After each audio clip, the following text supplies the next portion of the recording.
Ok, je crois que ça tourne. Ok, mesdames, messieurs, bonsoir. Bienvenue dans cette nouvelle vidéo où aujourd'hui on va parler dev. On va voir qu'est-ce qu'il faut choisir entre Angular, Vue, React. Non, en fait, c'est pas du tout ça la vidéo. Justement, je déteste ce genre de format. Quel langage choisir? Justement, il y a trop de langages, vous êtes perdu, vous voulez apprendre le développement web. C'est normal que vous soyez perdu. Il y a plus de techno que de produits sur Amazon. C'est une catastrophe et vous êtes sur la bonne vidéo parce qu'aujourd'hui, on va parler de comment choisir ces technologies pour être développeur web et pas laquelle choisir.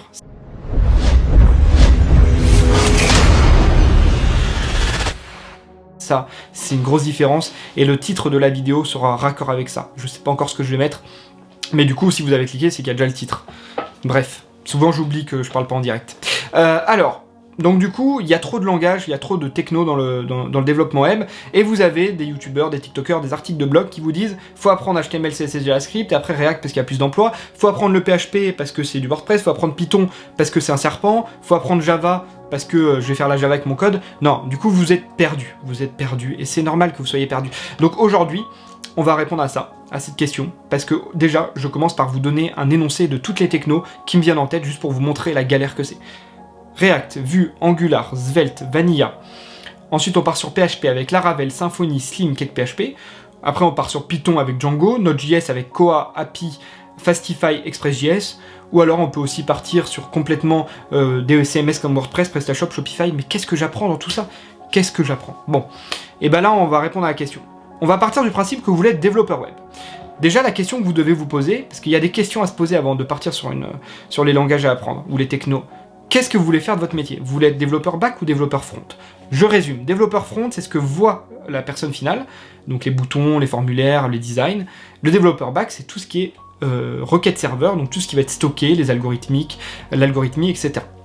Déjà, première question à se poser, qu'est-ce qu'on veut faire? Une fois que vous avez la réponse à cette question, ou si vous voulez faire les deux, l'un ou l'autre, ou les deux, ce qu'on appelle full stack, faites votre choix et déjà ça va guider. Maintenant, quel langage à apprendre? Par quelle techno on commence? Moi, je pense, je suis de l'école de dire il faut commencer par HTML, CSS. Même si vous êtes développeur back-end plus tard, commencez par HTML, CSS parce que si vous connaissez pas la base de la programmation qui est web, qui est HTML, CSS, vous allez galérer à tout comprendre. Commencez par ça, c'est des langages simples, ça vous permet d'initialiser votre première page web, d'avoir vos premiers rendus, d'avoir vos premières félicitations de votre famille quand vous avez un texte avec un lien rouge qui clignote en bleu. C'est magnifique. Bon, une fois que vous avez appris ça, c'est là que ça se complique. Bon, vous voulez être développeur front-end par exemple. Développeur front-end, il va falloir que vous partiez sur le JavaScript. En 2023, on part sur le JavaScript quand on va faire du développement front-end, et là, s'offre à vous beaucoup de technologies. Il y a des articles, Svelte est en train de détrôner React. Alors du coup, est-ce que j'apprends Svelte? React, c'est là où il y a le plus d'offres d'emploi, où il y a le plus de sites. Vue.js, il y a un peu moins de sites, mais ça a l'air plus simple à apprendre. Et Angular, c'est beaucoup utilisé dans les entreprises françaises, notamment dans les gros projets. Qu'est-ce que j'apprends? Et moi j'ai envie de vous dire, apprenez ce qui vous plaît. C'est ça en fait la technique pour être un très bon développeur web, c'est comme ça que j'ai fait. Moi j'ai pas appris par convention en me disant je vais apprendre React ou ce genre de choses.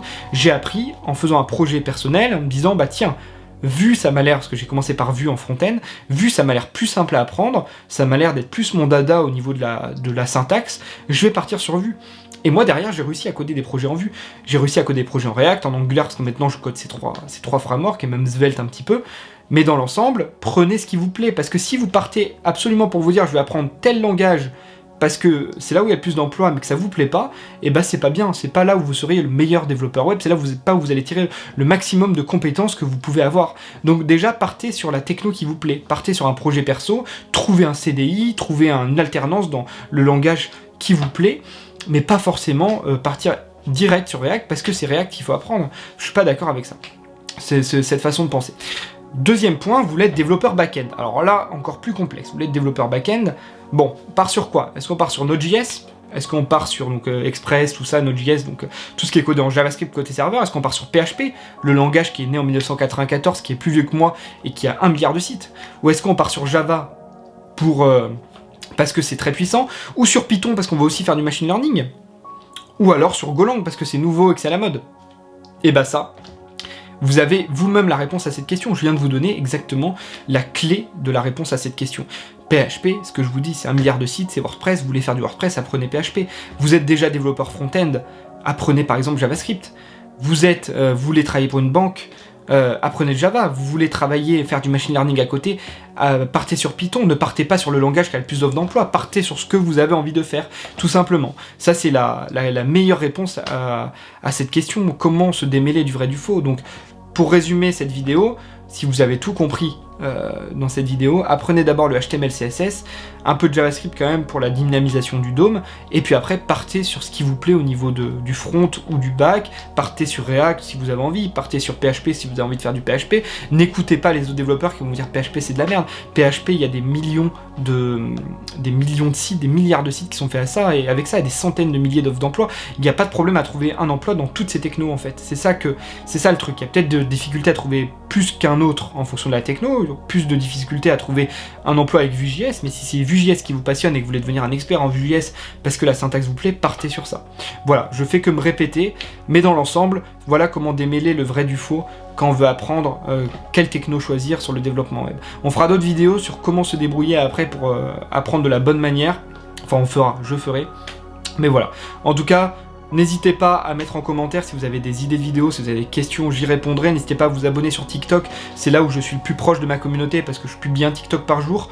Voilà, en attendant, moi j'ai fait ce qui me plaisait, j'ai appris plein de techno, au fur et à mesure, pas forcément dans le bon ordre, pas forcément là où il y avait de l'offre d'emploi. Ça s'est toujours bien passé pour moi, donc je pense que ces conseils peuvent s'appliquer à vous.